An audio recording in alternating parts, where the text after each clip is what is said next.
Good afternoon, boys. How you doing? Yeah, good, Thomas. Yourself? Good Excellent. Afternoon. It's afternoon already. Yeah, I know. Great morning. It was good. Very good. Yeah. Long Always. time between drinks. Always. Pardon the pun. When was the last time you did group training apart from recruit course? Well, now it's post-isolation, so we can do these things. And For about another 24 hours. I thought we'd do something special for these boys over here. So let's have a look at today's format. We have now decided to stick to one bottle, but it has to be around the $100 mark. Can't go over that. Obviously, the closer the better. If you spend less, you have to then get a second bottle to punish everybody. It's $19 close. Yeah. So, no, but actually, the market value of that bottle is $99. Okay. So How much did you pay for it? Maybe. Oh. Yeah, no, but he had it from the shop at 120. Yeah, 119. It was on that Dan Murphy's 119, and it was on special for 80 for Dan Murphy members. Ah, the Dan card. That's coming a to the fore. 2013, though. 2013, yeah. It actually goes up. It varies between $99 The 17 you can get. $139. I don't know why, but I resisted getting a Dan Murphy's card for years and years and years. I think it was trying to not admit that I was an alcoholic. It was only about 3 months ago I got my Dan Murphy's card, and the discounts are off their head. Yeah, they're good. So tell us about that wine, man. So this is it's a Penfolds Bin 407. It's a pure Cab Sav grape. It's not a blend. But the interesting thing from this, and you've got to think about the volume of wine that Penfolds obviously creates. They've actually got 6 different regions where they get their grapes from in South Australia. So it's not just the Barossa. They get it from the Clare Valley and quite a few others in South Australia. This is actually from 5 of their regions, but they're all pure Cab Sav grapes. Wow. It's actually an offshoot of their 707. I'm not sure how they come across it, but it was an experiment they did doing the 707, and they've come across this one.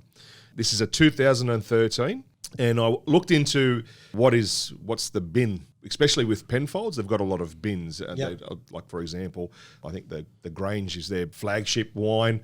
It's a bin 95, I think it is. It's got nothing to do with the number, how high or how low it is, the value of the bottle or the quality of the wine. It's actually where it's stored within the winery itself. So obviously 407 and 707, they're quite close. And then you have the other bins that be further out. And so they refer to the vats as bins that they store the wines in. It's aged in French and American oak for quite a few years before it's bottled, and I hope it's as good as it smells, because it smells fantastic. Yeah. Let's try this. Cheers, boys. Cheers, boys. One bottle. Mate, you better go Take slowly your on this time. one here. Oh, dear Oh, me. yeah. We're not going back to 3 bottles. Oh, that is bloody good. We're not going back to 3 bottles. Oh my gosh. I was actually thinking over the weekend, like, how are we going to punish each other? Because we still have to win. I mean, we salespeople, we still have to win. It's a monthly award then. Because Yeah, so I was thinking maybe the worst bottle out of the 3. Well, that person will be punished with that one extra bottle after that. Oh, that's not I a bad believe idea. we need an impartial judge, though, because I keep getting cruelled by the Russian judge, the One Nation Party over here. Well, no, it's about voting. We are 3 fair guys. We believe in fairness. Yeah, good. If you go on labels like the last one, you have to pick a bad funny one. story. Funny story about our wines from last week, Chriso. What happened? Both made by exactly the same company out of exactly the same factory. Ours? So my wife listened to the podcast and she's like, I'll look up these wines, and she heard me bagging you for using a company that makes wine The in fourth a wave can. wines, yeah. She typed in where yours came from, and next to yours was mine, and then all the other wines I buy from Liquorland that have got cool labels, all from the same Fourth bloody wave company. wine. There you go. They're all from the same company. There you go, hey? There's honesty for you. But I can tell you, I shared something with you yesterday when I was looking for this wine. I think for me, Dan Murphy's is like bloody Bunnings. I just love walking around and looking at all the wines, right? Yeah. I don't know about you guys. It's just, and I could walk into Dan's and spend an hour and a half just looking at The staff are the same. They can tell you exactly where the screwdriver is. So I was looking for this wine yesterday. I'm thinking about the new format to the show, and I'm thinking, listen, I'm a red drinker. Thomas is a red drinker, but Cam's usually a white drinker. Yeah. And we're looking around the $100 frame. I mean, I think, Cam, you're going to have to switch to reds, mate, because there's not a lot of whites in that sort of price bracket. Some very nice shardies from other parts of the world, mate, that hit that number. Okay. Okay. The one I had in a restaurant last night was well over that number. It was Yeah, but in the restaurant, it's probably $40 on Dan Murphy's shelf. So $180 in a restaurant's probably going to be, what, 90 or 100 in retail? Who knows? But Yeah, probably. the selection wasn't as big. The selection wasn't as big for your whites in that sort of price bracket to your reds in You that price just bracket. don't worry about what I'm doing, mate. You just worry about what you're doing, okay? You mind your own. Worry about your own backyard. See, that was the spin he did. He was, Yeah. he was Sorry, but trying look to at help this. you, but what he's trying to do now is really covering for himself. Yeah.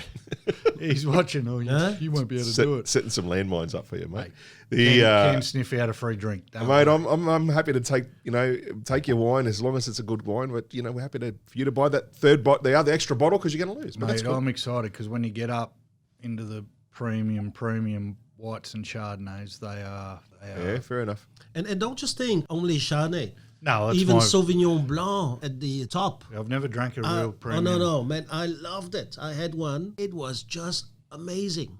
So whenever you go for that kind of top level, you have something that is so structured, so well Yeah. done. Yeah, it's funny because I think if you were to do a poll, most of the public would perceive that red wine is the stuff that ages, and Yeah. whenever you buy a premium, top-notch wine, it's usually a red. But mate, as Thomas said, I haven't tried a top-notch Sauv Blanc, but Yeah. mate, some of the Shardies are Okay. just the dream. The thing, the one we drank last night was I nearly made love to it. Wow. It was Is that good? yeah. Okay. Even a red drinker like you would get into it, I think, mate. They're looking into this wine, looking a little bit deeper into the wine instead of just buying it, opening it, and drinking it. We're looking a little bit deeper. A lot of the websites have not only serving notes and accompanied editions and so forth, but they'll have best drinking times for the release of the wine. So this is a 2013, and the best drinking time was from 2017 to 2022, 23, I think it was, for this wine. So and it was an accident that I just happened to stumble across that. So we're right in the middle of that. I think we picked the perfect time. Yeah, and the good thing about Penfolds, it's made by Treasury Wine Estates, and they're predicting, because of COVID, a downturn of 20%. Wow. Hence, it explained your Special. 20%. Yeah, the 20% discount, right? Trying to sell it. Awesome. All right, boys, what a week. full What on. an amazing week. Some of the things now that we've been talking about, some has happened as we speak, as we sit here. I think it was yesterday, wasn't it, that the border between New South Wales and... Midnight last night. Wow. So we're going back they're to square gone. one, or wait, what's And happening? today they were talking about reworking the borders. So Albury became part of Victoria because they don't want anyone from Albury Aubrey Wodonga. coming up here. The Albury mayor was on the radio blowing up Deluxe. Wow. They let 50 idiots get off a plane yesterday that hadn't been tested and run rampant. And I haven't heard because we've been inside all day. Maybe you have heard, Chriso, but the Premier was supposed to make an announcement announcing some more restrictions for us on group gatherings and I haven't heard. things of the like. And yeah, it's interesting because I've been very adamant that I, for one, won't be getting locked down again, but it's coming. It's funny, and I don't know how it works when they say, there was a plane full of people that just went straight through and didn't get quarantined or tested or whatever. Because I know specifically yesterday, one of our work colleagues had to come back from Melbourne, and she got put through the ringer through Sydney Airport. Quarantine, tested, temperatures, the whole lot, before they were let out. And she has to obviously go to self-isolation now for 2 weeks. But so how do you think one plane slips through and then all the others get tested so rigorously? The little bit I heard, and I'm happy to be proven wrong here, but it sounded like a scheduling thing where the testers weren't on site and the emergency services weren't on site, and the plane had landed, and they rang and said, you do not let anyone off the plane until we get there, and no one had passed on the message. So I don't know. I haven't been in an airport, so I don't know how far apart the flights are at the moment. Yeah, right. Maybe there aren't testers there 24/7, right, because yeah. there aren't that many flights, but the people were en route to do the testing, but somehow Jetstar managed to bugger it up, and half of them got away. I think they managed to get half of them before they left the airport. Did they come? Where did it come from? Victoria. Come from Melbourne. Come from Wow. Melbourne. Yeah. Wow. Okay. But I mean, I don't know. I think what we're seeing in Victoria it was sort of my prediction for a worldwide thing. If they try and lock us down, they're just refusing in Victoria. They're just refusing to be tested and fighting tooth and nail to not be locked down again. And that's why the instances of cases has gone up again. But I'm still I think 2 people have died. Yeah. One was 96, one was 66 with pre-existing medical.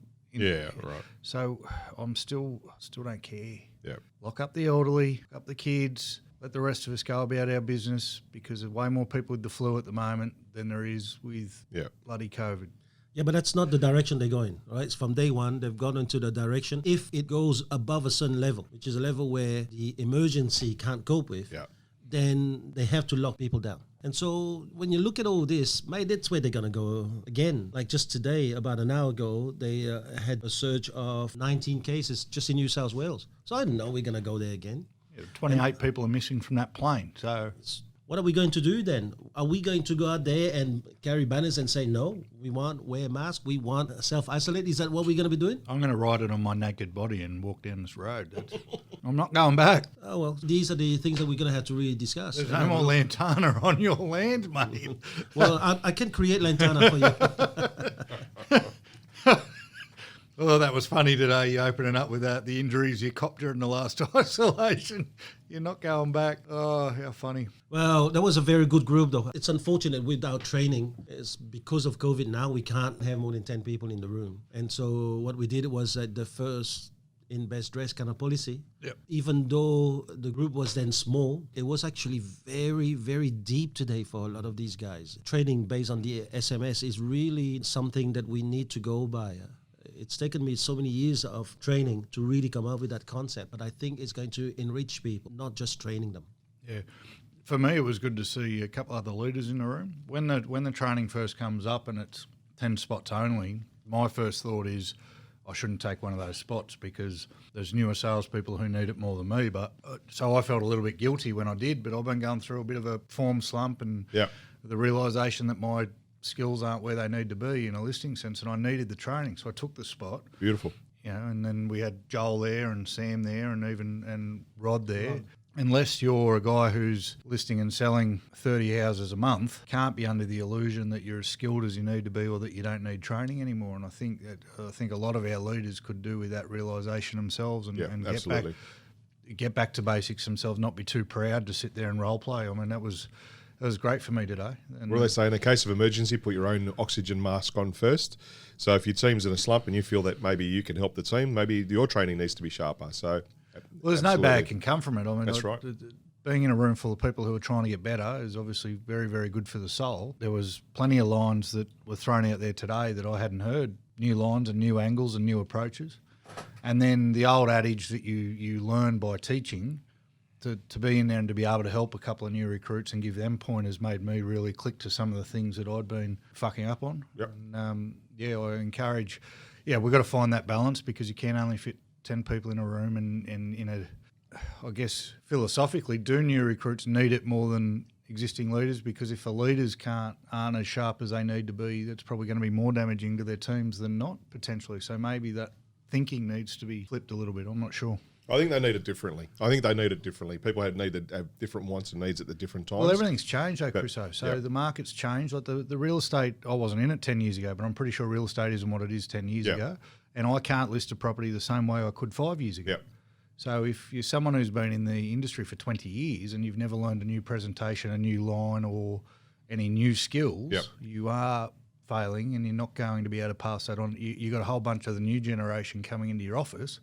How can you possibly train them if you're not trained in the new way of doing things yourself? Very good point, mate. Very good point. Yeah, interesting.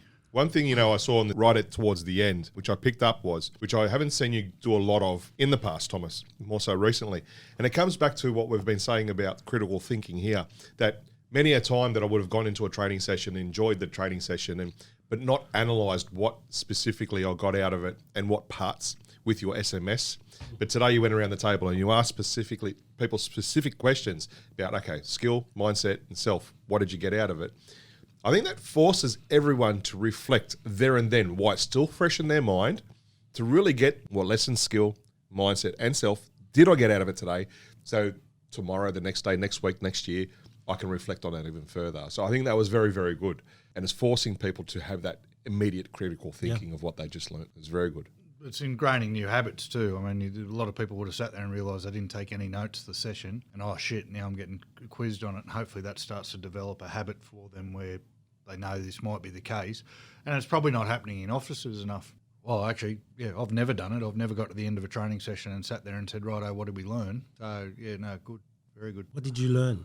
I have to check my notes. No. What is the one thing that you'd say from this last session here you got out of? Well, I said it a couple of times in there. The big thing for me is you're never good enough. You're never finished. For me, as a leader, watching you work again and someone who's trying to build a new team again in my own business, the way you interacted, you've changed your training style. You had some opportunities there where the old version of Thomas would have kept going and hammering someone until they got it right. And today I saw you gave them a confidence again, because I guess in an environment where there's 10 people versus 20 people, you'd nowhere to hide. So there's a lot of pressure for those guys that are on the spot, because there's no way that no one is watching what was going on. So I saw your ability and your want to not take them quite to the point that I've seen you take people in the past. And I guess that's depending on their experience. I'm thinking if you had 10 of us leaders in the room, a completely different story, and it's got to be based on skill and experience. And that's another learning point. You can't treat someone who's 2 days in the industry the same as someone who's 10 years in the industry. You can't do it. So. And just on a personal level, get around more people who are training and trying to grow. We've been using the excuse that we don't have a lot of staff in the office at the moment, and we've been in isolation, so there hasn't been a lot of training. And mate, the rust. You never ever forget to ride the bike, as you say, but there's levels to riding a bike. Yeah, you can go from being a stunt bike rider to back to someone who's trying to. You might still know how to pedal down the street, but occasionally you're going to fall off. So. Yeah. But the self is very, very important. I've really been trying to do this, but if there's one place where I have evolved our training a bit, is that the inclusion of self has to be way bigger than before. I think that most training only go on skill. Then most motivation only go on mindset. But true training has to focus on self, because these people here, unless their self has got a better foundation, they're going to go. I mean, I've seen great salespeople or young up and coming salespeople being destroyed or walking away from the industry for a few reasons. One, their leader or their manager has never really spent any time on developing their self. When you look at Thomas Fife from Wisebury Charm Haven, for example, when I asked him about himself, he couldn't really say it. He was a bit lost, mainly because he didn't understand it. And then suddenly when I did the explanation about that silent witness, suddenly he came up with such a gem that was so genuine. Everyone could see he had connected with this, but he couldn't put it into words. And when you do that, you then have a salesperson who now has found purpose, And we'll look a little deeper. I mean, it was very easy to see where the focus has been, because when you did ask, what did you get out of today, there was people that were able to rattle off 10 skill issues. And when it came to mindset and self, even mindset was a struggle for a lot. And I saw it in the role plays. I saw it. They were so focused on trying to sell and trying to come up with a fancy line instead of being who they are and having a sense of self, that they were never going to get it. They're trying to fight knowledge with who they are, with their body language, and it was, some of them having fits at some points, not metaphorically speaking. So I think, and it's going to be a repetitious thing, you're just going to have to keep talking about it too. You're going to have to throw a lot of mud, I think, before it sticks, because we're in an industry where everyone's just looking for the next one line, and I'm using air quotes because for people who can't see, some of the best trainers in the country, the most popular trainers, all they are is great at producing or copying one line. Yeah. So everyone's focusing on that. A couple of the guys said to me today, "Oh, that's a great line. I'm going to use it." Don't worry about the line. The reason it worked on you is because I was calm when I said it. I wasn't trying to sell you a car. I wasn't trying to think of the next line. So that's why I don't really worry about line. I said to them, that the entire session just came out as I was doing the session. There was no notes. I was working from zero notes. Explaining to salespeople that you can do a 3-hour session without notes and you go with the flow, but then as you build it, it seems to be a structure. There seems to be a rigidity about what you're doing. That's because you now can trust that unconscious knowledge. It's a little bit like the three of us can be driving without even having to worry now about adjusting our mirrors, seat belt, looking at where the handbrake is. I mean, we can do all these things. It's a lot of study, though, and a lot of knowledge goes into it. I said to one of my guys yesterday, I said, we have to learn lines, because you've got to have all the files in the back of your head. So when something is said to you or when a situation arises, you can go to the filing cabinet and pull out the right folder. Yeah. And that's where you're finding the balance between studying the lines, because it's still important. You still have to have that knowledge. You still have to be able to pull it out at the right time. But until you know it so well that it comes out naturally, it's never, ever, ever going to work for you. That's right. The science is there. TL knows the science, the 93% body language versus the 7% words. But sometimes if you don't fully understand the words, you can still really say the wrong thing at the wrong time and fuck something up. It's finding that never-ending balance, but it all comes back to, in the end, well, knowledge is power, and that's knowledge about self or knowledge about skill. If you've got all the right files in the filing cabinet, you are almost guaranteed that when someone says, I need that file, you will pull it out. Did you see a lot of those people today, when you're giving them those lines, writing them down? Are the people still trying to rely on their memory to recall this stuff? There wasn't a lot of... Thomas was very heavy on taking notes on what he was saying, but they weren't lines about how to overcome an objection or anything like that. The whole session was body language and speed of delivery and all that sort of stuff, and that was the biggest issue when we were role-playing with people. Your guy from your office, I like him, really lovely. Which one? Kid, Joe. Joe, yep. Not the bloke who had to buy us 18 mango smoothies. 10, because there's only 10 of about. So worried, mate, about what everyone else was doing and thinking. He goes, I just don't want to fuck it up. I said, who cares? Yeah.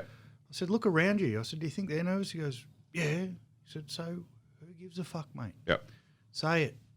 Do what you want. For me as his trainer, I feel reassured because I've been trying to get that through to him, and I'm at the skill level as Thomas has, but I'm at that same point where I know his issue, and I just say, just stuff it up, man. Just say it. I don't care about your words. Just deliver it. So has there been a situation, though, where that hasn't been the case and he has fucked up and someone's jumped on him for it? Because those nerves had to have come from somewhere. I think that's ingrained in because it's been from day one. It's been from day one in the office. So I think actually it's come from somewhere else in his life. Okay. It's a weakness that has come from probably his younger days, that he has embraced that into his self. And so whether he's now doing the job, if you took him into soccer, rugby, whatever it is, it will still come out the same. You're dealing with the self. And what happened is that as a trainer, really you guys have to make sure that the self is being strengthened every single time that you're doing an exercise. So when I'm doing an exercise with someone, that person thinks that I'm going onto the lines. They didn't get it. All I'm looking at is he undermining himself through his mindset? Or does he have a hole in his self in such a way that the skill and the mindset doesn't make a difference? And I think that that's the skill that you as a trainer have to develop to be able to see it straight away. And it was very interesting to see Rod Dillon, for example, who, for me, Rod Dillon runs Wisebury in Peninsula. I know in terms of skill and growth, the dude has gone leaps and bounds over the last few years. But it was very interesting to see how involved he was, because he thought it's not good enough. Because if in one session, Thomas, he's gone to another level. Thank God I'm here taking notes. Thank God I've witnessed the 3 hours. Because like Cam's saying, I've gone to the next level. I have not gone to the next level. It's the same level, but I now have been able to cut it down into more steps, if you will. It's one thing to be able to grab a ball on the football field. And I know you're a good rugby player in your old days. So if I pass you the ball, you would be able to do something. And sometimes some of these guys do things without being able to explain. You notice that? So you do things, but you can't explain it. That's, to me, not mastery. That's great player. To me, mastery is not only great playing, but also getting to the level where you can really break down the steps.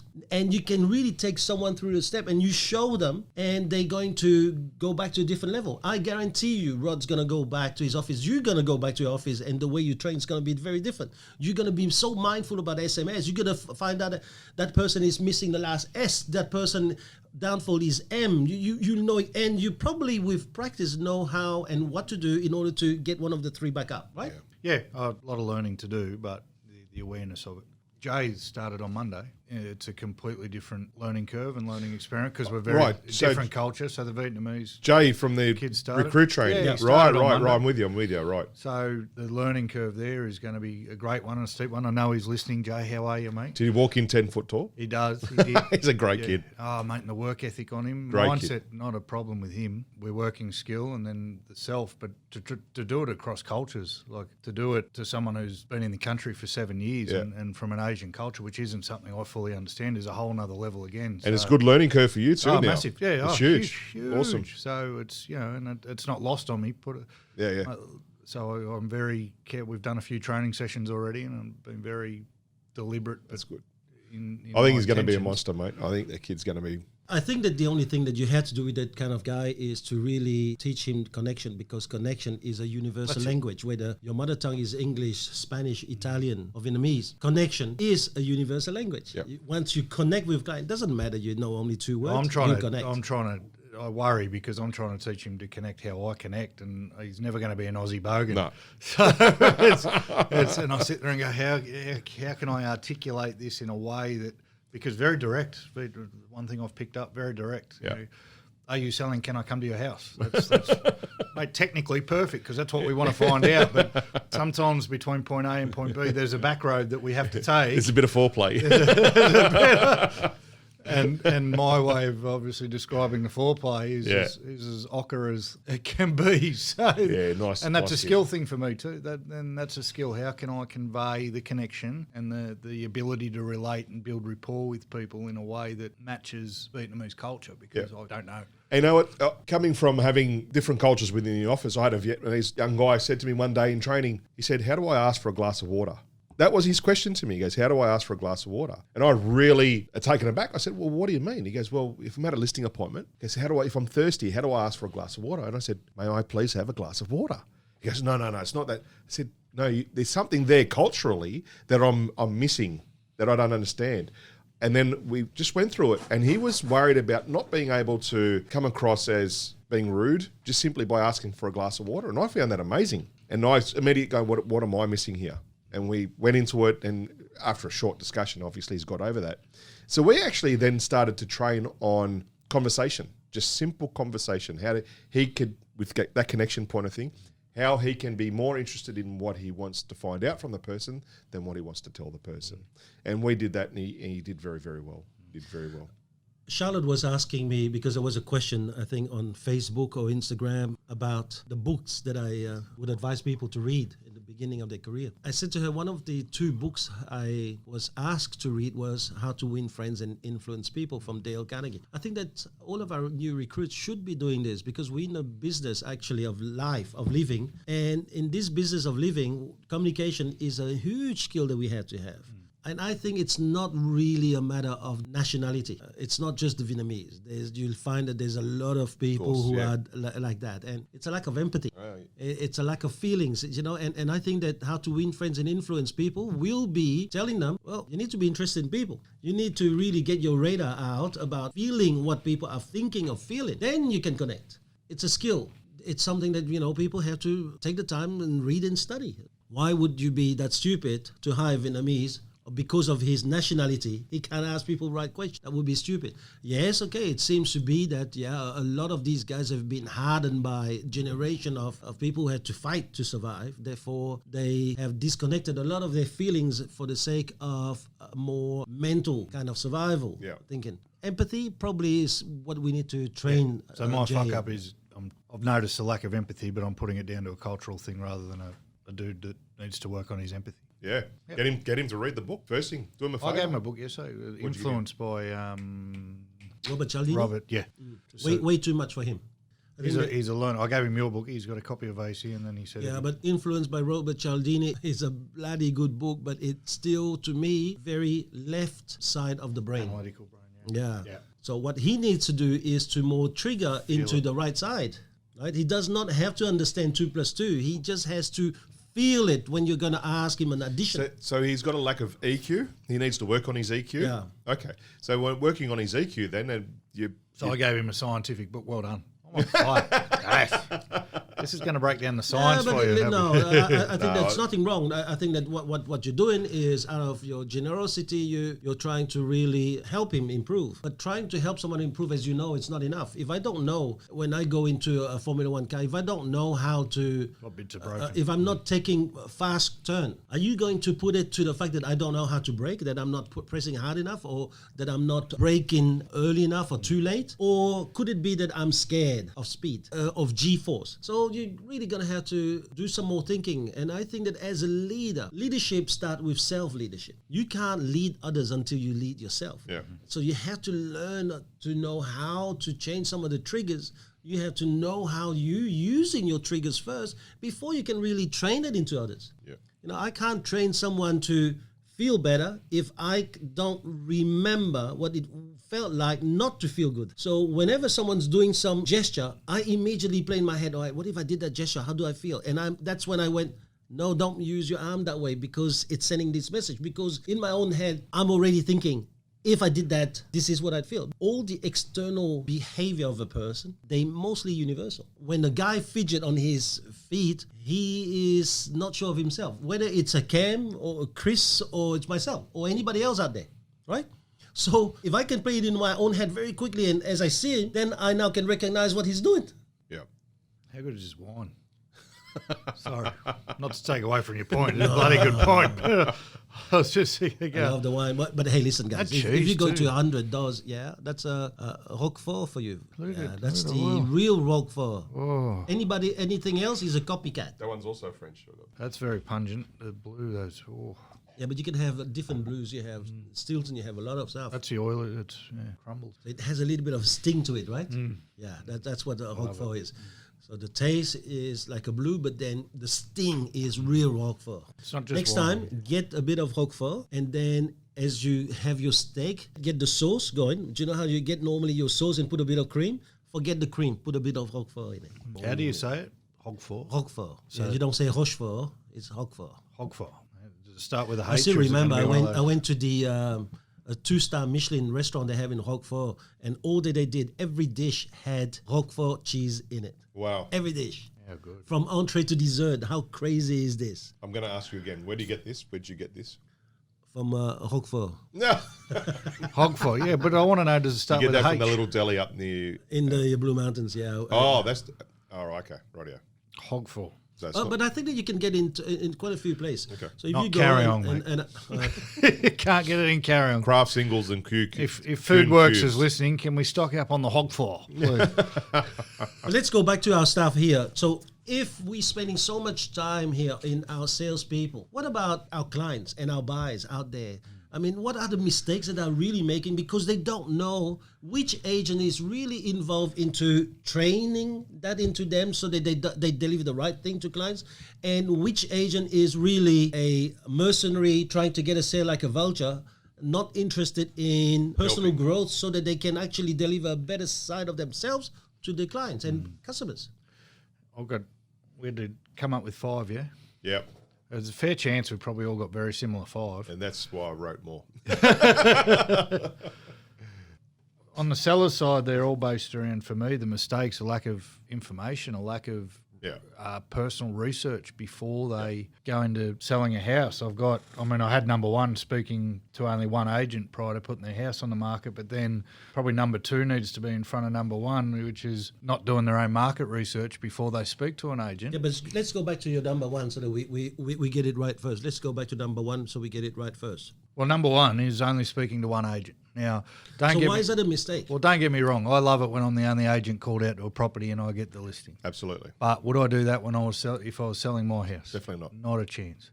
Why? Because there is a big difference between mediocre, good, and great when it comes to an agent. There's a big difference in the reasons that agents are doing their job. There's a big difference in Agent that can do the best spin if he's a good spinner at that time.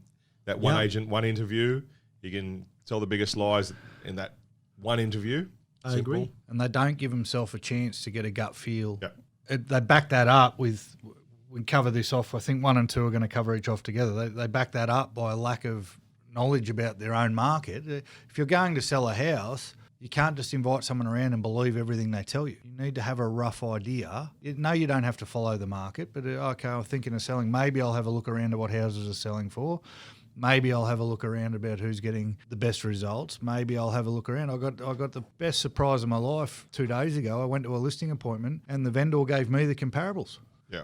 After she tested me, she said, "What are you thinking price-wise?" I said, "Well, here's X, Y, and Z. Here's how I came up with this figure. Here's the evidence that backs it up. Here's the comparable sales."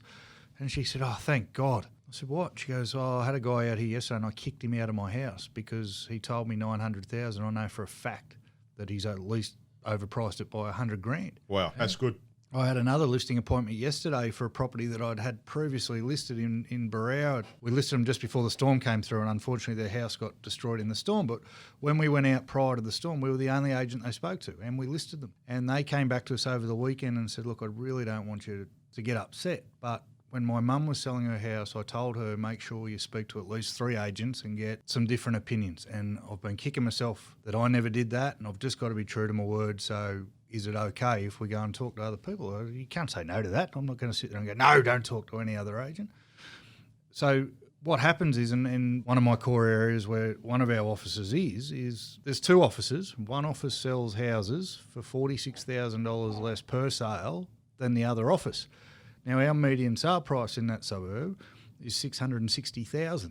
So $46,000 is a huge amount. We're not talking in a $2 million suburb here. Yeah. People ring them up and just go list with them. Oh, they've been in the area for 15 years and they did me a cheap commission, so I'll list with them. They're losing $50,000 a sale just through lack of research. And that's an area where you don't go up against each other because they'll either call them or they'll call us. They don't call 2 agents out. So the biggest mistake, the start for a seller is complete lack of any sort of research or arming themselves with any knowledge so they know if they're being bullshitted to. Yeah. And, Cam, I'm almost on point. My number 1 for mistake for sellers was not looking into the agent they're choosing. And then I've got little bullet points under that. Past testimonials, actually calling their past clients, actually asking that agent, well, can I have 3 or 4 phone numbers of your recent sales in the last 6 months? And if you don't get them, go and door knock them. How was your experience as a buyer with that agent? Because, it's just as important to understand how the buyers are feeling and dealing with that agent as the sellers are. So I think that number 1 for me was right on point with that, is not interviewing more than one agent. That's due to lack of knowledge or or being spun to, or believing the bullshit that they're listening to at that time. And I think that's the biggest mistake that they can do. Get a couple of agents in and really put them through the ringer. Maybe the biggest mistake, and I didn't write this down, but maybe the biggest mistake is people thinking that they actually need an agent to sell their house. Anyone can sell a house themselves. Okay, yeah, I see where you're going with this. Yeah, they don't put any research in and they just believe whatever the first person's told them. They obviously think that they need an agent to sell their house. Well, if you weren't going to put any research into it, bother getting an extra opinion, making sure that all the drama you went through to save for a deposit was worth it. Yeah. Just stick a sign out the front yourself because you'll save if that's the way you're going to go about it. But that goes all back into the lines. If they do choose 1 or 2, 3 agents out and we're in there, we can, argue why we're worth that extra in the fees and so forth. And that goes all into that. If you weren't worried about what you're going to get in the resale price, put the sign out the front yourself and sell it yourself, like you said. So, yeah. Absolutely. So not interviewing more than one agent is probably the first, biggest mistake, yeah? And really listening to that and taking it. I probably going to play the devil's advocate and probably disagree with you boys. I'm shocked. Yeah. I don't think that you have to necessarily talk to more than one agent. Okay. I think that if you did your research, okay, you would probably know already. Yep. So before I would even call an agent in, because the problem is this: if I sat down with you and I connected with you more because our personality really clicks, I will disregard whatever Cam says. Or if Cam has got a communication ability that is out of this world and he knows how to read me, then I will click with him more than you. So the problem with a lot of interviewing is we tend to pick the person we like. So what's very important for me is to do the research without even talking. And once I've done my research, I really would just sit down and talk to you and grill you and find out what is it that you will do to get that highest price. If not, if something in me says, no, it's still, then I will bother myself, because that research should gives you that information. It's a little bit like if you were going to go out and buy a fast car. Would you have a look at every car? Or would you really... Just Google which one goes the fastest? Yes, you've done your research, so you know which one's the fastest, and then you go there to find your car. So it's the same thing. Definitely, I would be knocking on for sale signs. I would probably knock on sold by signs, because if my daughter was to have an operation, I wouldn't want to just sit down and listen to the surgeon that really tells me what I want to hear. I want to be able to, I mean, not that you can really interview the dead, but you can at least interview the surviving patients and ask them how has it been? How has the surgeon delivered what you were told? Yeah. And probably the dead can tell you by the numbers. I mean, if he's done 6 and 5 died, well, maybe it's one that I should not get close to, even if the guy's a very good communicator. Yeah. But if you're going to do your research, you'll be able to save yourself a lot of time and then go for that one. Yeah, the research is, that's why I said we could swap number 2 and number 1 for me. Because, I mean, take my area, for example, where we do average such a high sale price. Knocking on the doors isn't necessarily going to work there because the people that the other mob have sold and they've lost 50 grand don't realise that they've lost 50 grand. They don't know that right now. Oh, these guys were great. You know, they dropped their fees for me and they did cheaper marketing than the other guys and we sold in a week. Yeah, you fucking gave your house away. I'm sorry, but you did. So I would have bought your house, paid the stamp duty, resold it, and still made 25 grand. And then I only had one more for sort of going on the market as far as a mistake, and we don't have to be a rocket scientist to work out what I'm about to say, but Price and fee. choosing people based on what they charge, I think is, aside from not doing your own research, got to be the biggest fuck up. If you've done your research and the best agent based on your research happens to have the cheapest commission, you've hit the Power to you. Well done, good on you. But to do no research and base it on, I'm going to fly Tiger, I'm going to fly Qantas, that's how you end up in a situation where between two officers, one's putting 50 grand more in people's pockets than the other. I don't know. You know what? I've got an additional one in there that is with the sellers not challenging their agent during a listing appointment. And when I say challenging them, giving them tricky questions or putting them in an uncomfortable position to see how they dance, to see how they handle how they handle that pressure, because under pressure, it really starts to show their agent's true colours. And if they can dance well with their owner during that interview, they're going to do a fantastic job during the time. It's born out of a lack of knowledge and a lack of research. If they don't know the questions to ask and they just sit there nodding their head and going, yeah, well that makes sense. So, yeah. My house is worth $1 million. You're right, I thought that all along. Yeah, perfect. But I mean, the fee thing, I love one of the lines we've picked out of here recently that I've used a lot since then is you've just let someone who beat you in a negotiation, hired them to sell your house. I mean, what are people... There's a disconnect there in logic. They sit there on their couch and they're all proud, I got him to drop his fee by 0.5%. How good am I? Yeah, you just hired him to sell your house. How good are you? Yeah. The problem is a human nature problem. A lot of sellers think that we have to negotiate on everything. I personally negotiate on anything that I buy but services. Because when you're buying services, how can you negotiate? You want that service, you need something done, That's and then right. you're going to ask them to take a pay cut to do it. And hence, I would never negotiate on service. If anything, I always say to them, I pay you this, but I just want a good job. If it's not a good job, you and I will talk.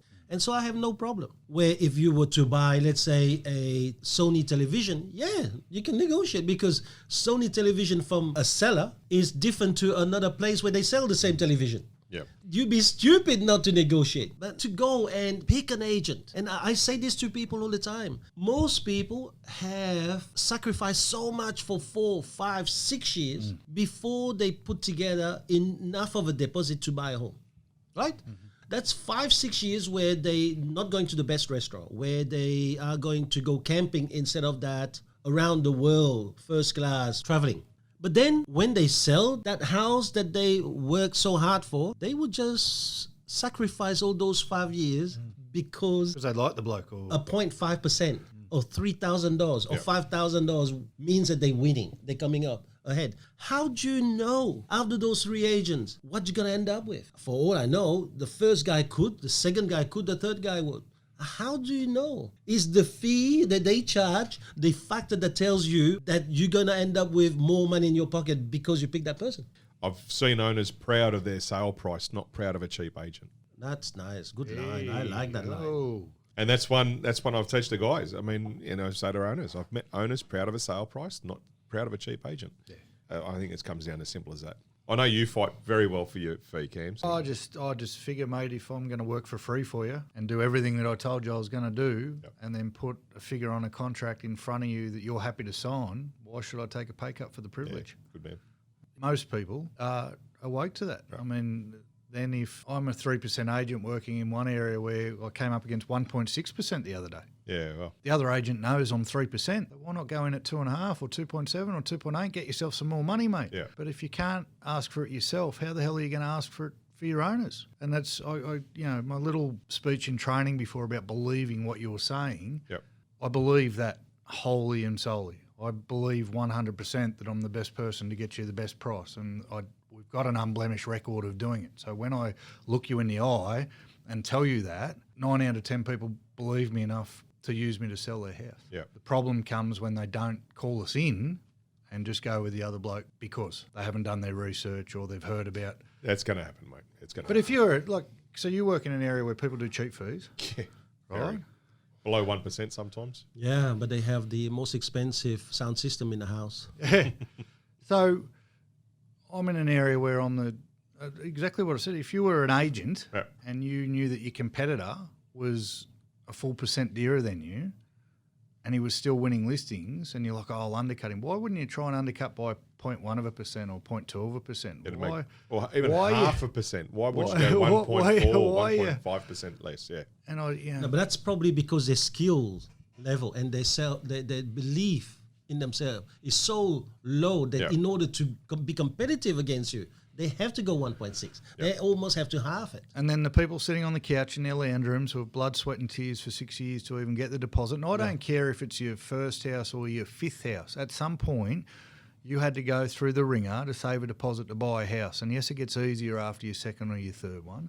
But you've still got to respect that 5 or 6 or 10 years that you put into buying a house. And to do it and just go, and you're right, Chris, that line, I've never seen anyone brag about, I got the cheapest agent in the whole of Australia to sell my house. It doesn't make any logical That's right. sense. And I think, but then it comes back on the agent, because I think if you're in a situation where you're going up against another agent or another 2 agents and you haven't been able to convey that message well enough, then that's on you, not on them. Yeah.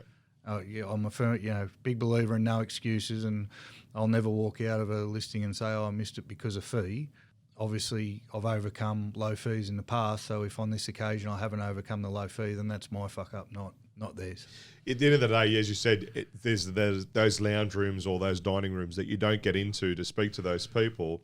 We can't help everyone. We can only help those that we But that's get just put in what, front that's of. why the lack of research is the biggest mistake Absolutely. a seller can make, Yep. because you've only got Perfect. you don't even have to do a lot of, in our case in Carrong, you don't have to do a lot of research. You've only got to type in one web address and have a look in one column, and it throws itself at you like. But then again, we're thinking, going back to what we were saying previously about critical thinking, people aren't putting that time and effort into doing that research to help themselves to But find out talking the about truth. research, boys, it's been shown that most people who are above the age of 69 are more likely to believe in fake news by 7-fold versus the people who are between 18 and 25. Wow.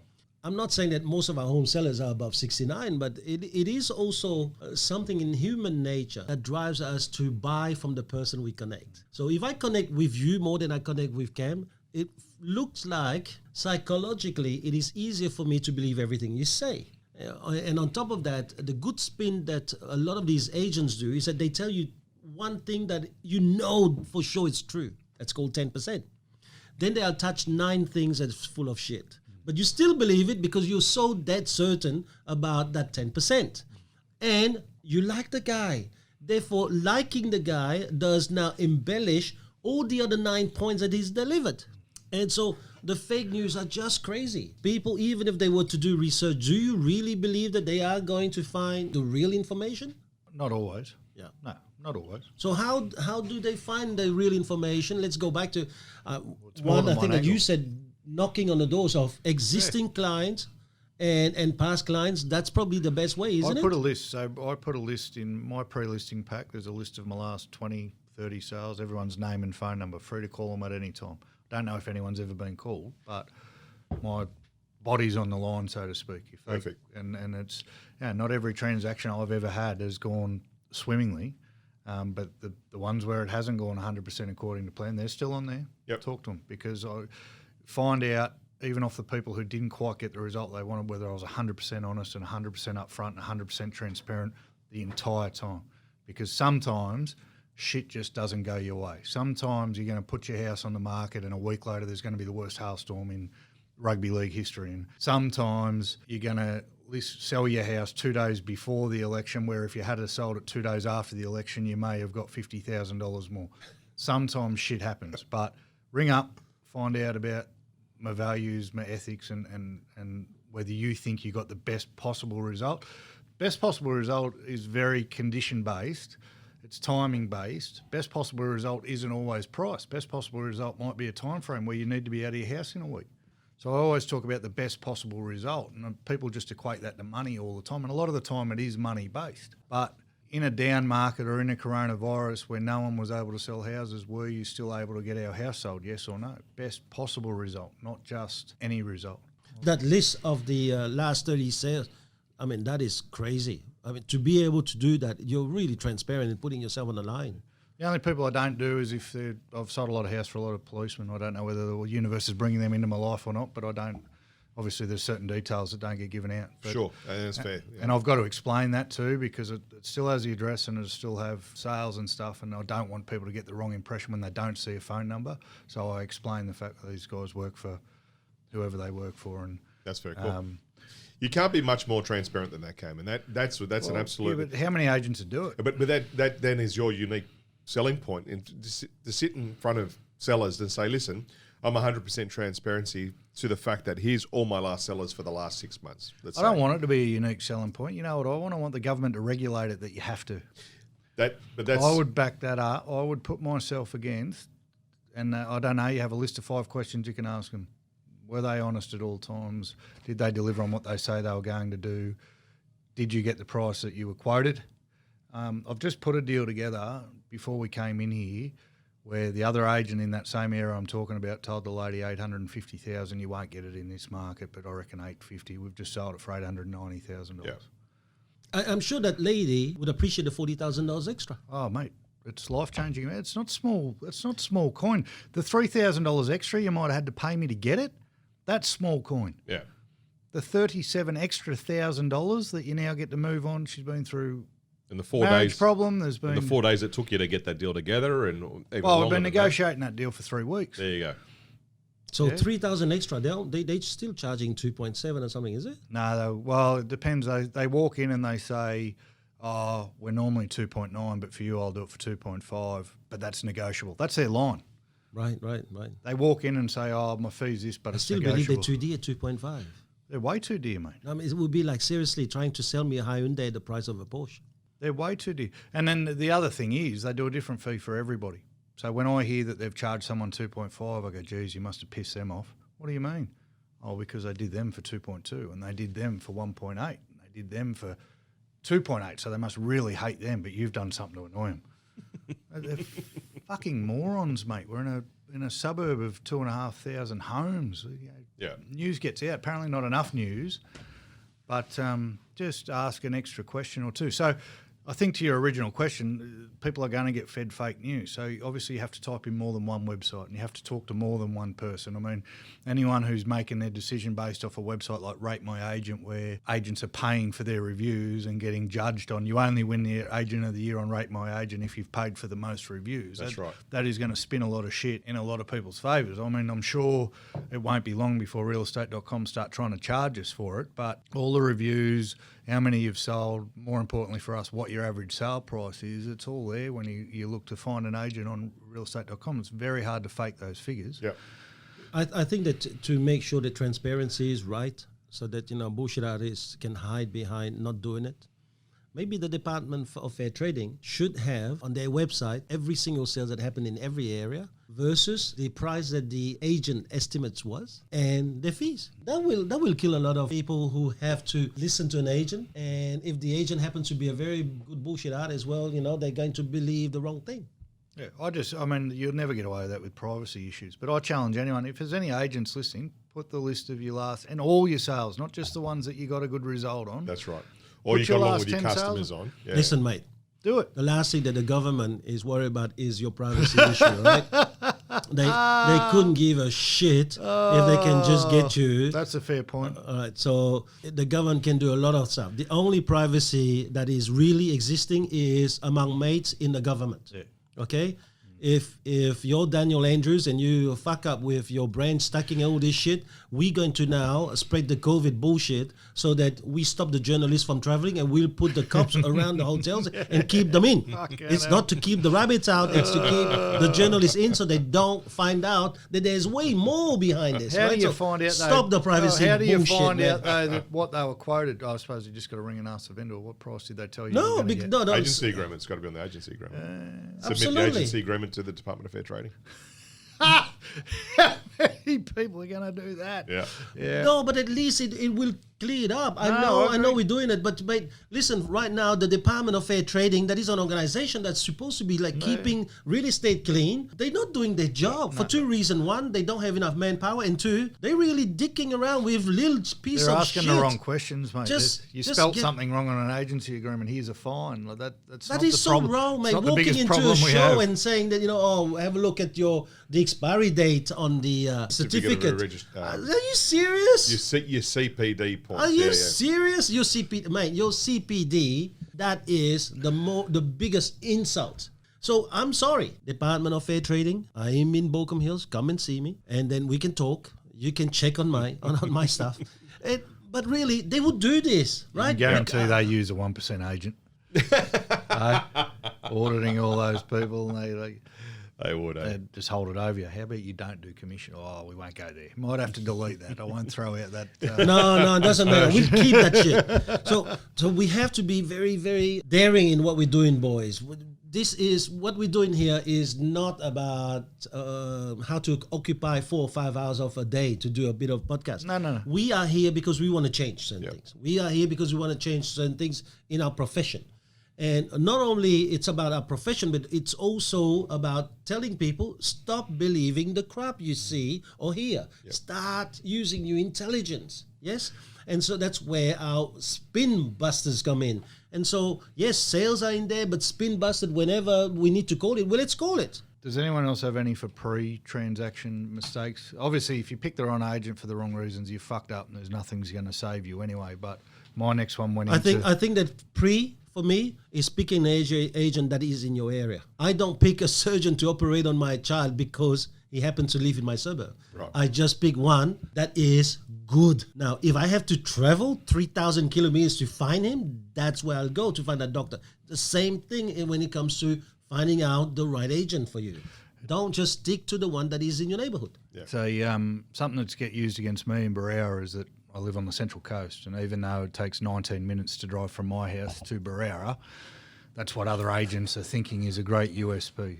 And I love nothing more than sitting there and just explaining. So, and the reason I love what we do is because the skill to sell a house doesn't know postcodes. The passion to get the best possible result doesn't know a postcode. I haven't driven 10 minutes down the road and all of a sudden forgotten all my training and the desire to kick the other agent's butts and be as competitive as possible. I think, I've sold houses in Terrigal all the way down to Mount Colah is the most south we've gone at the moment. That's covering about 120 kilometres. I'd be saying, why is it that the other agent is so interested in where I live? When I'm interested in achieving the best result for you. People think that though. So people think, I got to go with a local agent. They know the area. Look, I can look up the fucking bus times. I'll find out when the most popular train is. That isn't going to help me when I'm trying to get you as much money as humanly possible. Again, a fucking house sells itself. Picking someone because they live down the street and know where the best place to go for a coffee is not what you decide a house on. If we can do it in one area, we can do it in another. Look, if they had a Ferrari, trust me, they may not want to go to the local mechanic. 100%. They probably will take it to a Ferrari mechanic, right? Point. But when it comes to the 5 or 6 years of sacrifice to get their home, right, most people will just give it gladly because the guy happens to be in the neighborhood. we'll drive an hour and a half to get a good bottle of wine. We do. We drive an hour and a half to get a good bottle of wine. And we somehow think that this imaginary line in the sand, look, Barrera and Barrera Heights, they're separated by a service station. Somehow if you cross past that service station, you've forgotten everything you know about everything, and that's what unskilled agents use as a reason. But it works because we have unskilled People owners. not doing their research. They listen to the spin, fake news. Simple. They've Well, got again, enough spin on it. It's, they're gonna it's listen on to it. us to overcome Absolutely. that when we're there. So Absolutely. if I walk out and I've really lost a listing, and I don't believe it. If someone says to me, "Oh, I went with them because they're local," I don't believe it. There was obviously more to it than that. Of course. But again, that's my fuck up, not theirs. If they actually think that's the reason they should choose an agent, then you can't help some people. Yeah, it's a good one out of area. It's been funny though. I used to work carry-on from the Gosford office and used to go, mate, local doesn't mean anything. All the buyers come to Gosford when they're looking to buy on the Central Coast, so they come to us first. And that was my listing pitch in carry-on. And now I go, you don't want anyone out of the area. I mean, I know the area. You're gonna suit your pitch. That's to a suit spin, yourself. mate. Absolutely, That's the spin you put on it. Absolutely. You bastard. You do spin on people, yeah? I've listed 2 recently outside of the area. My simple, they go, oh, shouldn't we choose an agent inside the area? I've gone realestate.com and domain.com and have eliminated borders. What do you need? You need the agent that's going to get you the best price, not just the closest agent. My thing is I live in the area, so the more I sell your house for, the more my house is worth. That's a good Call one. it selfish. Yeah, but people don't know that a guy like you don't have friends in your area. So whether you're in the area or not doesn't matter. All his friends are in this room, All mate. All his friends are closer to Barara than Carry-On. I've sold houses in 26 suburbs and I haven't had a friend in one. As a matter of fact, it's a word that he doesn't know. The first time we said the word friend, he looked at us weird.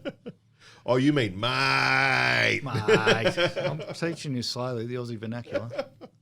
All right, so what's another mistake that sellers do make? Well, I'm into the transaction now. Not Though. before, Have you got any more proof? before coming on the transaction without an agent, without an agent involved, I think they waiting to come onto the market, waiting for the right time. I think some people are ready to sell, but they're going, oh, the market's just not good enough. Or I'm seeing and listening to the media and so forth, and not again doing a little bit more research into and understanding we're buying and selling in the same market. We can tick that off for buyers and sellers. That was one of mine for buyers, and I'd never even thought of it from a seller point of view. But trying to pick the market, are you kidding me? That's right, and exactly what I say to people. Especially in the last 3 years. I was showing someone the growth figures in Barrera Heights yesterday, and the line that normally is a steady, gradual line goes like this. Yeah, it's a roller coaster, absolutely. Storm, bushfire, coronavirus. Absolutely. Trying to pick the market, are you kidding? And I said to him, and buyers use that on you. Oh, market's going to crash. You're an idiot. So I say both sides. So when should you have bought? When should you have sold? When you had the money. And then pick a date. I said, okay, so when are you going to know when to buy or when to sell? Okay, so how do we know we're at the bottom or how do we know we're at the top? Because you're going to see it either falling or increasing. So when's the time to sell? Now. So that's probably the biggest one is for me is buyers and selling both, waiting to buy or waiting to sell. And that's without an agent's input, maybe not looking into it or just trusting, life is too short just to make if they're ready. If their circumstances don't say it's a great 100%. time to sell, but we're talking about trying to pick the market. Oh, I reckon it's going to go up another 5% in the next 6 months. We're not selling till Christmas. Oh, shit. So, that's a good one. I like that. The big thing there is that people not understanding, they make predictions and I go, do you make a living out of making predictions? Because Warren Buffett has made a living out of making prediction on shares and stocks, right? And as you know, Warren Buffett, if it wasn't for giving most of his income to the Gates Foundation, he'd probably be one of the richest at the top. His company during COVID time has made a huge loss, like probably bigger loss than he's ever made. And so if a guy like Warren Buffett can make losses out of prediction, who are we to make predictions? Yeah. What we need to focus on is why are we selling? Are we selling to upgrade to another place? Because if we're selling today, we also buying today. If the market has affected you by 10%, it is probably affecting the other house by 10% too. Right? The market does not discriminate. It doesn't go looking for your home and say, your home, we will do 10% on this, but not the other home. So you're going to have to really sit down and forget all of this. Now, if you have got 60 houses or more, yes, you can now think of yourself as Warren Buffett. And then you're not selling houses you live in. Yes, you can think of when to sell and when to buy. But most people, they buying and they're selling in the same damn market. That's it. I don't know if it goes into the biggest mistake, but something I just thought of that's probably relevant too is the amount of sellers attaching memories and emotions to the sale price when they're putting a house on the market and then wondering why it hasn't sold because you've overpriced it by a couple of $100,000. They're not realising that as a buyer you don't care about if they raise their kids there or or That's right. And TL's got a line about it, is in the book. They subtract what? They take out your emotions and memories and then take off 5% or something. Yeah.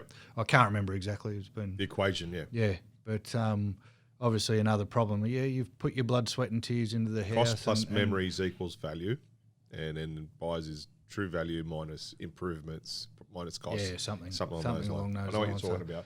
So And probably you're right not there, Cam. probably Mate, not the yeah, we'll biggest do it. mistake ever, but it is a problem when you come to it. And then that feeds into the next one I had, which is now we're on the market. You've chosen the right agent. Hopefully you've set a plan with that agent. You're trusting everyone involved, and then you just decide to completely ignore market feedback when 30 people come through your house and So tell number you that- 6 on mine, not listening to the agent that you have chosen.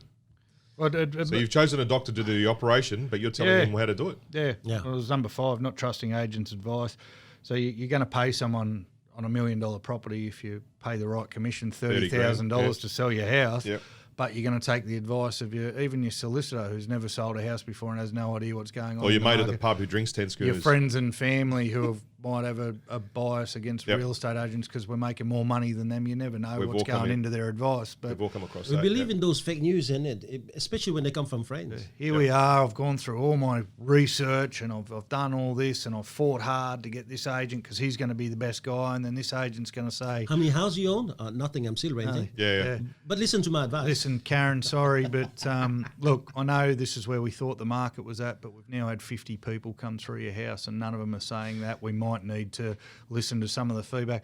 Oh, no, my nephew Bobby, he said you were going to do this and try and smash my price down. And I've had it recently where I've actually had to hand back a listing because a vendor's knocked back some very, very good offers on a property. And they were at the price I said she'd be likely to get, but members of her family are told her not to. She's not going to be able to sell the house. A line I used recently, almost exact same situation. I said to him, there's a book called Richest Man in Babylon. I think there's a story in there. It says you don't take advice to buy diamonds from the brickmaker, or you don't take advice how to build a house from the copper merchant.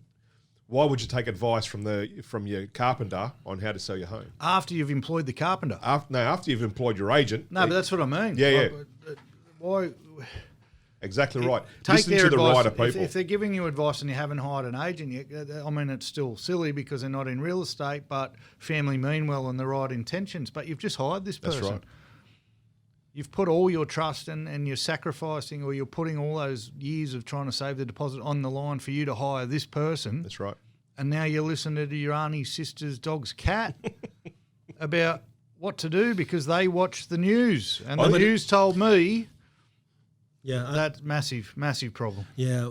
So one other thing, though, that people need to really pay attention, and that's coming from many years of real estate selling. Sometimes it's the children that advise you have to be careful. Family, because they may not want you to sell. Ulterior motives. They may have a very different motive for you to just die in that house for them to pick up. Yeah, good point. Isn't it? And a lot of people don't see it. I've seen like children who, coming across like they're really helping, but in the end, they had ulterior motives. Yep. Yeah, well, that was That's that a good case. The case I've got in Cairns at the moment where the lady's refusing to take offers on her two sons' advice. It's madness. The money we got, again, it was $40,000 more than the other agent told her. It's right on the figure I told her. It's an unrenovated house that needs a lot of work. The house across the street just sold for not much more than what she's been offered, completely renovated on double the size block. Yep. Enter Huey, Dewey and Louie saying, Mum, don't take that. It's your first offer, And I've had to stop. I've stopped doing open homes there. I've just said to her, I said, I Can't help you. can't. I hope your sons have got the $40,000 they've just cost you to help you move on. And she didn't like that was, again, open, transparent and honesty. It wasn't an easy conversation, and we probably didn't finish that conversation on the best of terms because I finished it with, I hope your family's spotting you the $40,000 they've just cost you. But that's exactly what they've done. Yeah. And if they're waiting for an inheritance or something to come out of that, they're going to lose money on the other end too. So they've all shot themselves in the foot. But, on the same sort of train of thought, there's a point that I feel occasionally, and maybe it's sometimes the agent's fault in this, is that the vendor thinks there's three parties in the deal, not two parties. And they often feel there's them, the buyer and the agent. And they don't feel the agent is on their side and they're the one team. And I think sometimes that's a big mistake of the vendors, not really taking that agent in, really opening up and utilising that agent to their full ability. Now, when you're using an agent at 1%, 1.5%, yeah, maybe there are three parties. Sometimes it is the agent's fault.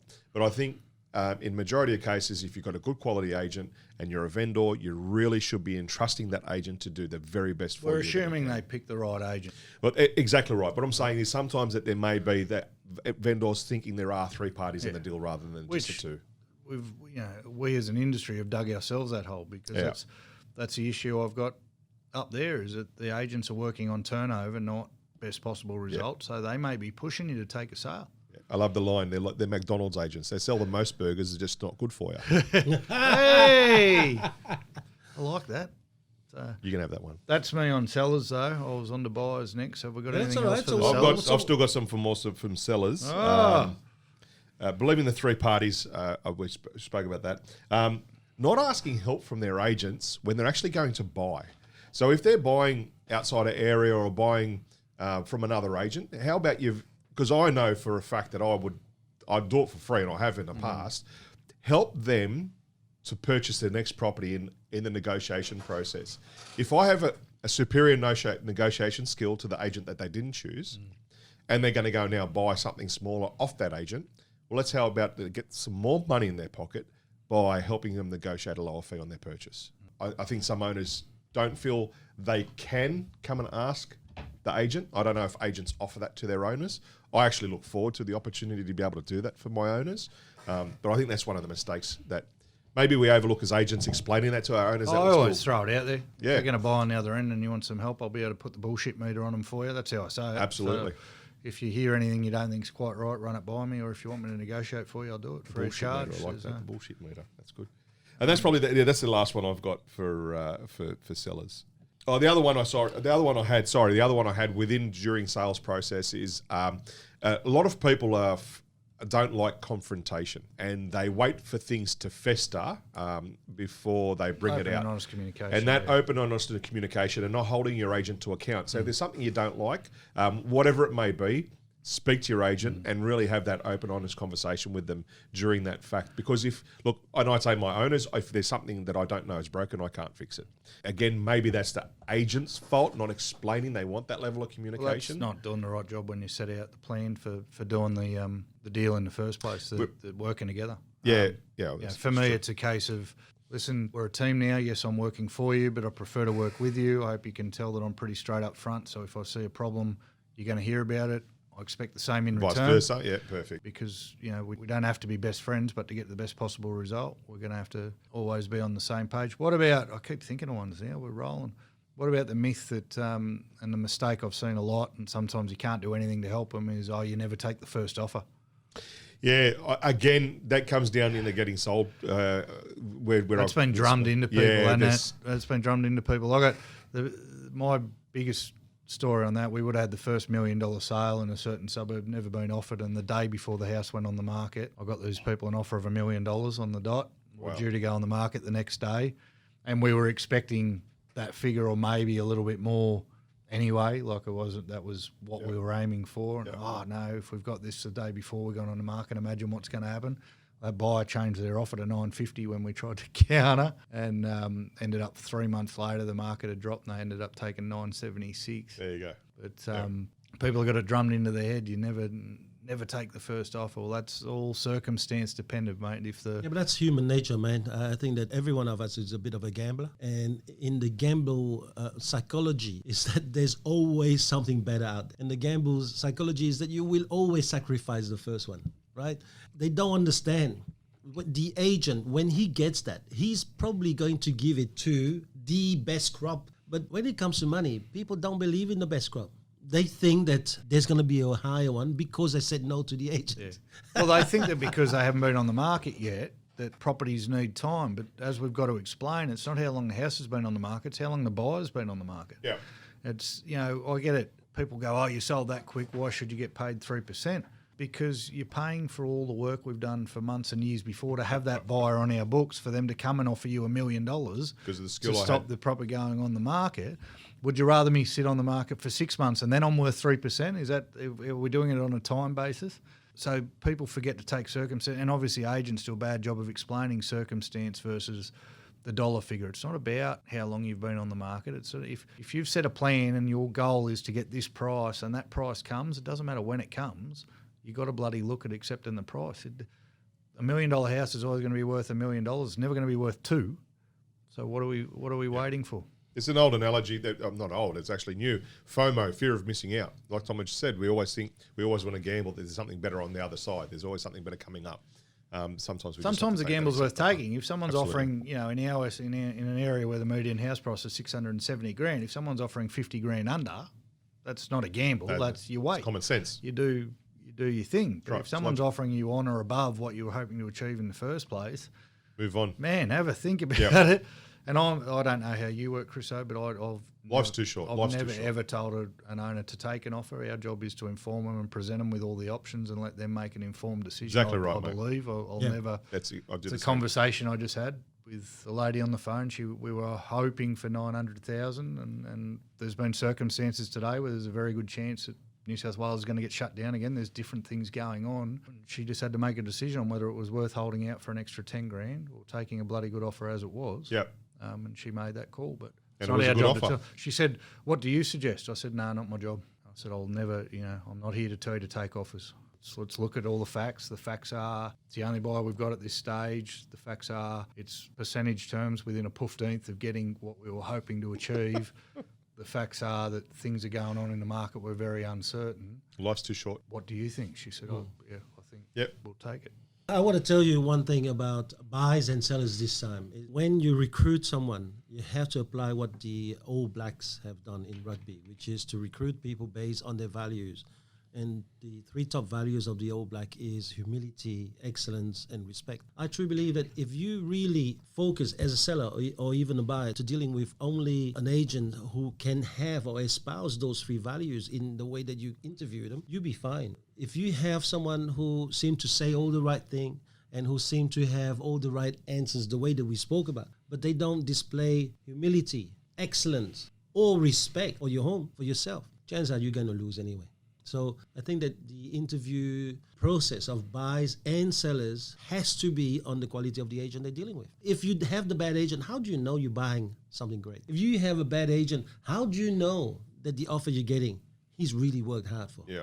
A little bit off script, but on that line, I know so many people have been sold so many dud houses because of unethical agents, and apart from a pest and building inspection, which that industry's got its own issues as far as getting a good report or not. What are some clues for buyers then to look out for? Is this agent having a lend of us? For me personally, one thing that would stand out, and I spoke about it in today's training with one of the recruits, is if someone's trying to sell me a house, like really sell it to me, I've got to put a red flag up here and go, look, I know what a kitchen is. I know enough because I'm not an idiot. I'm shopping for a house here. What are they trying to do to me here?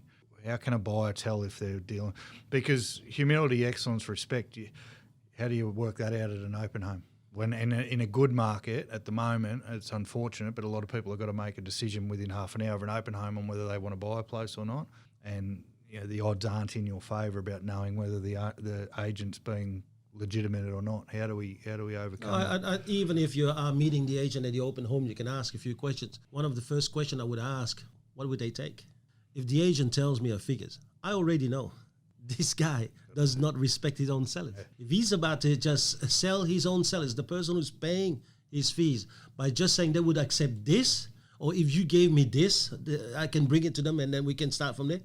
We got a problem. You've got a guy who does not respect the guy who pays him. So what's the chance that he's going to respect you in dealing with you as a buyer? Yeah, but the opposite happens, Thomas, because the people ask that and you give them a price, they think you're the best agent in the world and you're going to work with them and you're in their corner, and they don't put the fucking combination together that says, hang on, I'm not paying this bloke, the person selling the house is, and this is the way they're talking.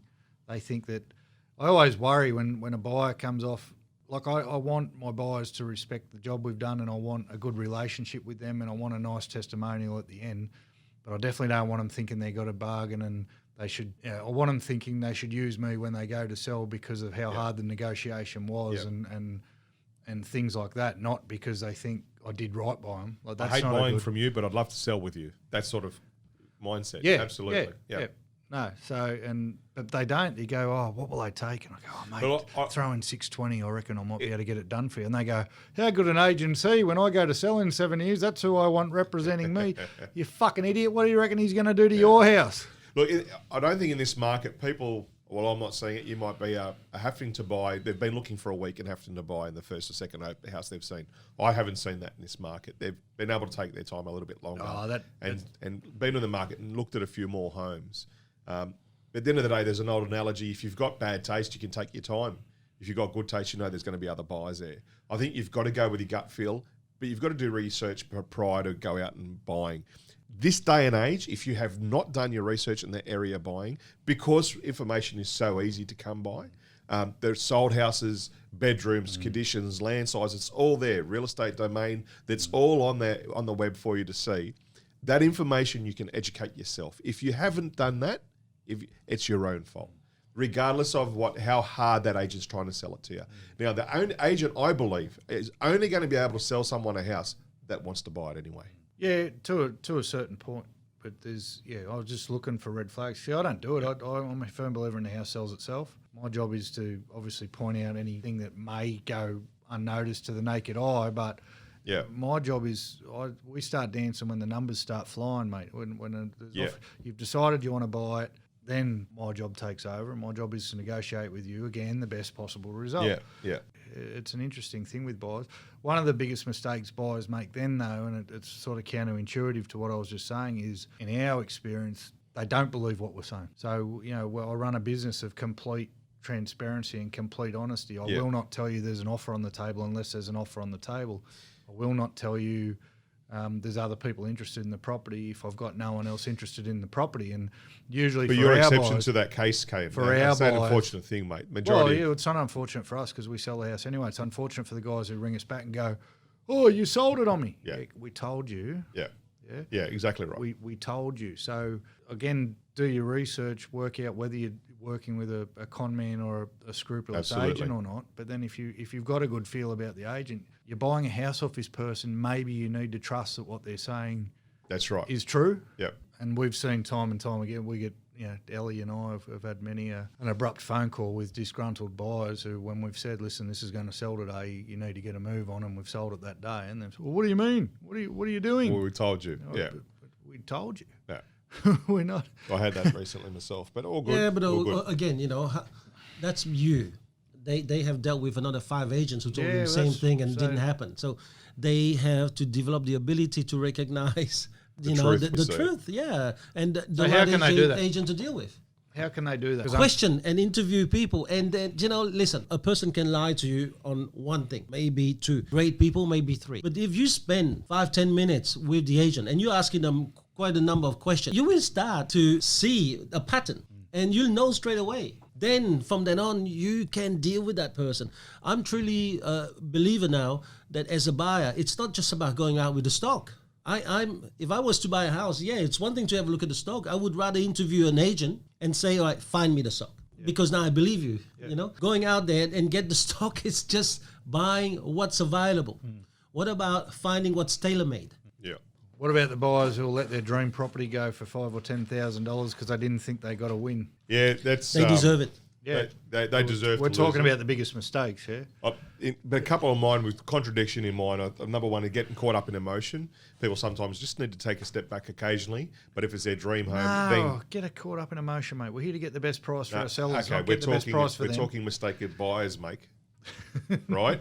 Yeah. We're taking the mistake the buyers get make. Emotional about it. We want them to be emotional, but we're talking to the buyers directly now. Getting emotional can cost you money. But by the same token, is not following their gut feel. If it's their gut feel, pay the extra 5 or 10 to secure the home. If it's your forever after home, absolutely secure it. My thing is friends will ring me and go, can you look at this house and what do you reckon and this and that? And I go, listen, I can have a look for you, but do you want to buy it? They go, yeah, buy it. Yeah, Did it feel like home when you walked into it? Yeah. Do you know how fucking hard it is to walk around 20 open homes on a weekend and find one house that actually feels like home? Don't fuck around over. You got to look at it in percentage terms. If the market's going up 5% a year on average, and then it has the odd downturn, how long is that 5, 10, 20 grand? Yeah. I know someone at the moment who's paying $30,000, probably not going to pay more than they probably should for the house because it's the only house that suits a disabled child. Yeah. you buy the thing. The other one was going beyond their budget. People finding the right home, but looking way outside their budget. Because you want to buy a home and be able to have a life, not to buy a home and be a prisoner to that home to be pay off a mortgage. We're talking benefits. I mean, we are, as agents, we want to get the best price for our owners, as we said. But for the buyers, going beyond your budget to a point where you're going to be a prisoner to that mortgage, you can't do it because you've still got to be able to have a life at the same time. Beggars belief to me, the money that first home buyers are throwing around at the moment. Oh, I don't know how It's that. not my job to say that. Like at the open home, Are they throwing the money or are they throwing the mum and dad's money? Well, I don't yeah. know. But, I don't know, you know, man. We don't know. when That's a when good you're question. selling a house to a 24-year-old couple who mum and aren't dad's married money. yet, but got these big dreams and And they they're got 650, 700,000 to spend. No, made $950 million. Wow. And partier goes, fuck, well, I'm not working for them, I'm working for the owner, and if they're going to spend that money, they're going to spend that money, but you want to grab them and slap them and go. But that comes back to Rich Dad, Poor Dad and all that stuff where we're still in Australia where you're taught to buy the Aussie dream and pay off your house and do all this shit, and you're not a man until you own a property, when really what we should be doing is buying investment properties until they pay for the we can go off on a different tangents there, but I don't particularly feel bad or worse or better. For me, a buyer never spends money. A buyer parks some money for the next few years while he's living in a house. And the day that he will leave, he would want a tiger like you to safeguard what he's parked, the amount of money he's parked into the property. So I don't think that you need to really feel bad. And to then answer the question that Chris just had, what about going for what you can afford? No, I truly believe you need to go for your dreams. If you can afford even more, and it means that you're going to either go out there and earn more or sacrifice yourself a little bit, do it. I think that buying a house that you want and you can afford, that you have dreamt of, and you can jump that step, go for it. Don't buy a house you can afford. Go for a house that you really love. as long as you understand that you may have to sacrifice everything else you really love Absolutely. for that. Yeah, Absolutely. as long as you... Because remember this, a house is where you park money into. And that means the day that you're going to go, that house is going to make a lot of babies for you. And you're going to be very happy. But on top of it, you know what? You've been living in a place you wanted. Humans, we always manage to find a way to earn more, to meet our needs, to go out there and get what we deserve. So I think that maybe that's what we need to be doing. I wouldn't push buyers just to go for what they can afford. I would I'm not push pushing them buyers to, to go just- for what they really dream of. Yeah? I just think, I don't know. And one more, guys, because we're running out of time here now. What would be a big mistake that we need to share? The only one I've got left, one, listening to the TV instead of doing market research, coming at me and saying, it's coronavirus, I'm going to offer you 50% less than I should. Well, you're a goose, go away.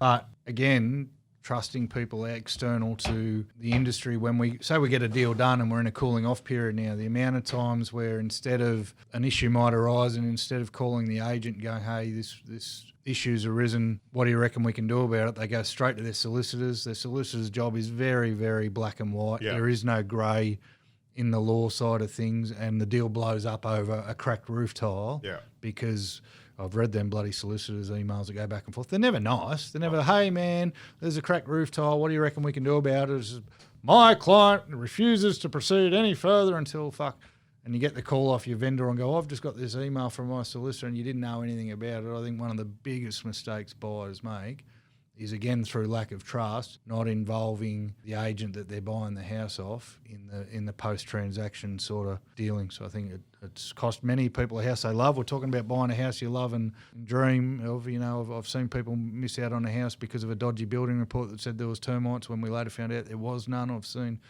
Yeah, but I called it a spin, mate. That's all. That's how the solicitors now can claim $2,500 for his... The conveyance. Yeah, for instead of the 990 that he originally did to fool this dude in. Come on, man. Massive you know mistake, that. yeah. I know that. Yeah, right? so I'm they saying come it's up a with massive crap mistake. in order to just demand more for their own fees. I know why they do it, and then you get first home buyer who's never been in the situation before and is nervous as gets hell, scared. and you get some money hungry solicitor who's charging them $200 an email. Yeah. Massive blue. massively. If you're buying a house off your agent and everything feels right, talk. But it's also our fault. I mean, there's a reason why we're the second least admired or respected profession on the planet. Because there's so many people who going through Woolies or Coles kind of CPD, go out there, lie their ways, but they are such an artist in terms of communication that really a lot of people lose. And because a house is the biggest thing in people's life, when they lose there, the impact of the pain is big. It's a little bit like losing your first boyfriend or girlfriend. You always remember. It's that most impactful event in your life. Hence, it's very difficult when you have a solicitors who, by the way, is very close to the salesperson, but solicitors has got a little bit more integrity. People go with what's natural. You know, they don't go with case by case and say to themselves, hold on, I have interviewed this agent. He showed me the right humility, the right level of excellence, and the highest level of respect. I should treat him as equal as to the lawyer that I have selected, who should really also show me the highest level of HER. I never lose a girlfriend, mate. They always lose me. Just wanted to say. I just wanted to say. Listen, boys, I don't know about this concept of one bottle. It's good. Probably it would be great maybe for people listening to let us know, because I find us a little bit more serious. And I'm starting to already miss The second bottle. So I'm not sweating because it's hot. I'm sweating. Like, is there any more in that fucking empty. bottle over there? I just saw Chris drink the dregs and then I'm just thinking maybe we should stick to one bottle, but it better be a Magnum or some shit like this, you know? Well, the problem is we've dug ourselves a hole because we said we were doing it for health reasons. I was going to say, why don't we get a $100 bottle and a couple of $10 bottles for the finish off, but that doesn't help the health I was problem. nearly going to bring a second bottle with me Oh, too. mate. No. We're going to have to try this, and if we Nothing's can make a permanent, mate. judgment, absolutely. Let's look after ourselves Go for the with the next flow. month, and then go with the flow. It's dry July. I'm looking isn't it? forward to the day that we bring goon bags in. Oh, yeah. And, Or beer with wine in a can. Play spin the clothesline with the goon. Oh, you guys never would have played that. You're too upper class, right? You know, there's a game where you attach a goon bag to one section of a clothesline, and everyone stands around the clothesline, and you spin the clothesline. Right. Wherever the goon bag stops, you've got to scull for 10 seconds. Oh, I haven't. No. Welcome to Australia, boys. Spin the goon bag. Now I know why the clotheslines over here are all spinning. Good game. And then the best part is you lose too often. The goon bag doubles as a pillow because you blow it up afterwards. You can fall asleep on the morning. Oh well, Awesome. Good on you, boys. Thank you very much for this week. Thanks, John. Thanks, Catch up lads. soon. Talk soon. Talk to you then. Bye.